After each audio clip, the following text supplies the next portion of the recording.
हम वंदना ठाकुर समस्त मिथिलावासी के प्रणाम करे छी। हम एकटा मोहक के गीत लखलहुँ हैं। अहाँ सबके नीक लागत तो लाइक शेयर सब्सक्राइब जरूर करब। जय मैथिली जय मिथिला।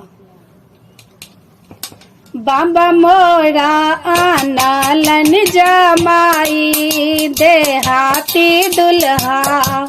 बाबा मोरा आनलन जमाई देहाती दुल्हा।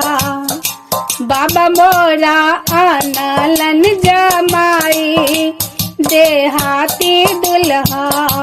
शर्टों ने पहिरा आबे पेंटों ने पहिरा आबे। शर्टों ने पहिरा आबे पेंटों ने पहिरा आबे। राही राही बेल्ट साड़ी आबे देहाती दुल्हा।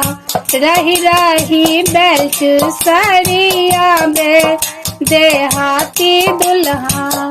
बाबा मोरा आनलन जमाई देहाती दुल्हा। बाबा मोरा आनलन जमाई देहाती दुल्हा। धोती ने पहिरा आबे कुर्ता ने पहिरा आबे। धोती ने पहिरा आबे कुर्ता ने पहिरा आबे। राही राही ढेका साड़ी आबे देहाती दुल्हा। राही राही ढेका साड़ी आबे देहाती दुल्हा।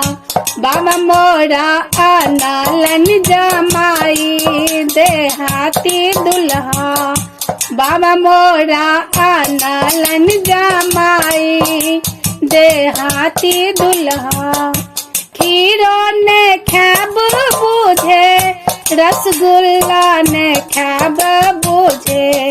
खीरों ने खैब बूझे रसगुल्ला ने खैब बूझे। रही रही मोछ साड़ी आबे देहाती दुल्हा। रही रही मोछ साड़ी आबे देहाती दुल्हा। बाबा मोरा आनलन जमाई देहाती दुल्हा। बाबा मोरा आनलन जमाई देहाती दुल्हा।